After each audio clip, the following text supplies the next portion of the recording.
our next guest star in countless films, including the blockbusters Black Hawk Down and Armageddon, two of my favorite movies.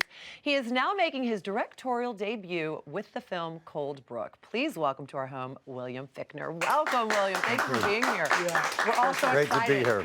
Thanks. That's a buzz because you're here. It's a big deal, man. It's You're a big deal, William. So I just mentioned your illustrious film career, but you're also recently being recognized as playing Adam, Allison Janney's husband, on one of my favorite sitcoms, Mom. And you and Allison have a very long history. You met on Broadway years ago? Well, no, not actually. Well, maybe on Broadway, but certainly not in a theater on Broadway. Well, it was back in the day. It was back in the day. It's the kind of thing where, you know, back when I moved to New York, right after college in the summer of '78, you know, you start to meet young actors, you know, doing play readings and people that are around and waiting tables or whatever. And eventually you kind of get to know people that are around that are like you, that are trying to get a job. I mean, I remember going to, you know, parties or readings and meeting, like, you know, Allison and Bradley Whitford and these people that we were all just young actors, just, you know, trying to get something to work out. And it must be cool to see which ones kind of make it into the, you know, into the business and last the ages like yourself. So you started college, and when you started college, maybe even a little before that, you didn't really see yourself as an actor. In fact, you say that the odds were actually more likely that you would have ended up being a police officer. Well, I have a bachelor's in criminal justice, and I can honestly say that when I was in high school and you know, there's high school productions and plays and that, I can guarantee you I didn't catch any of them. I was right out the back door. I skipped that. We went and played hockey. But I was, you know, long story short, I was a junior in college. I got a call from an admissions counselor that said to me, first week of junior year, he said, "You're missing a fine arts course." I said, "What's that?" And he was like, you know, something that's, you know, music, theater related. And there was an improv class, and that fit into my schedule. And I'm like, "What's improv? Explain it. I'll take that one." Oh my gosh! Wow! What a story! You went from right? what's improv to being in some of the most famous movies ever in history. That's amazing. Well, I had to, you know, I have to credit the teacher of that class. She was a real hippie-ish lady named Sally Rubin, and a month after the class began, she asked me to stay after one day, and she said to me, "You know, I don't usually say this to people, but I really think you should do this." I mean, that would be like telling someone, "Go home and build a spaceship in the backyard." I mean, I was like, wow, it's complimentary, but do this. You know what? Well, look, it's worked out. It's so good. It's worked Yeah, out, where's the wood? Let's see. Yeah, Yeah, well, exactly. okay, Here we so go. now here you are directing, starring in, and you wrote this passion project of yours, Cold Brook. Tell us about Cold Brook. Well, Cold Brook really began, you know, really began in 2001 when I was in Morocco for 5 months working on Black Hawk Down, because I met two of my all-time best friends working on Black Hawk Down, Eric Bana and a Canadian actor, Kim Coates. So Coates lives 11 minutes from my house. You know, I live in Glendale, he's in Pasadena. And after we came back, I became such great friends with him. And he's such a great actor that I went to another friend of mine and said, Kane DeVore, I said, "Kane, I got an idea for a story. Help me write this film, but I want to do it for me and Kim. The whole idea is that I get a chance to do it.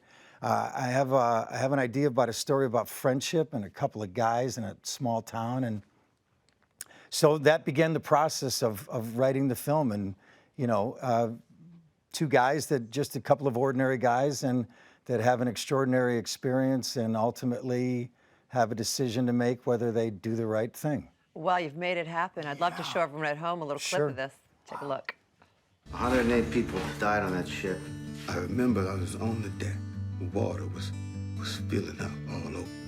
I just couldn't reach it. Reach what? My Coralie. She was on the boat, too.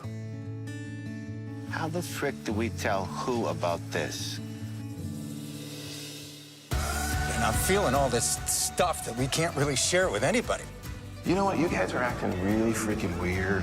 And I don't know what game it is, but I'm not playing it. Everything was fine. And then Gil shows up and everything is different. Can I ask you something? What's going on, Hildy? You know that display case? The one with the box, the one that Gil was talking to? I think it's a deed to his land. How's she gonna find me if I ain't there? Are we just gonna steal it? No, we're gonna borrow it.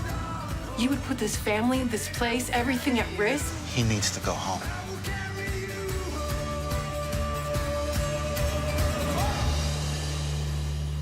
I've got goosebumps. Oh, goosebumps too. Wow, look at that. That's amazing. Absolutely incredible. The performances, the talent, the story is just so engaging. Congratulations. And I got to shoot it in my beloved hometown of Buffalo, New York. Really? And Cortland, New York, which the story was written to be in the small town of Cortland. We shot there too. Good for you. Fantastic. That's amazing. It's I can't wait to awesome. see that film. Yeah. Thanks. And just like seeing you on screen brings back all the different movies, doesn't it? That mean, you've done through the I feel like past. you've been in every movie I've ever seen. I've got to bring another one into the picture here. I've got to bring in Sure. Perfect Storm. Perfect Storm, one of So my favorites of all time. Also George Clooney, Mark Wahlberg, and a great cast as well. But watching that film, I remember, and I'm glad I have a chance to ask you this question. How did you possibly go through those scenes without like one of you drowning on some level? I mean, you guys were like physically practically getting sick. underwater all the time. Got close. Got close a Did couple it? of sure. Over at Warner Brothers, there's a big stage called Stage 16, and apparently, as the story goes, in the floor, under the floorboards where they used to do these Esther William,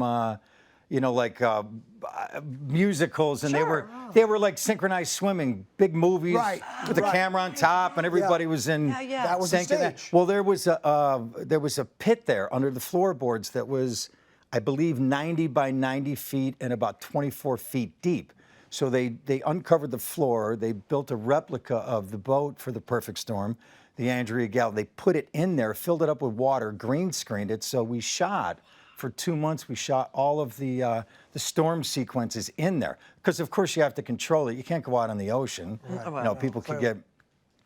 But it was really odd because I would go to work in the morning at Warner Brothers and I'd put on my wristbands and take Dramamine in the parking lot. And everybody teased me about, hey, Bill, you got your wristbands on today? And I'm like, I sure do. I do believe I'm the only guy in that boat that didn't blow chunks. You see? That's right. You see, you got him. That's you right. Were doing. That's Thank you so incredible. Because it was intense. You're Oh, man. amazing. Yeah, it's a Thank real you for pleasure. being here. Thank you. Gosh, I Thank you could very talk to you much, for the man. next 3 hours. How much time you got? You all make sure to catch William in Cold Brook in theaters and on video on demand next month.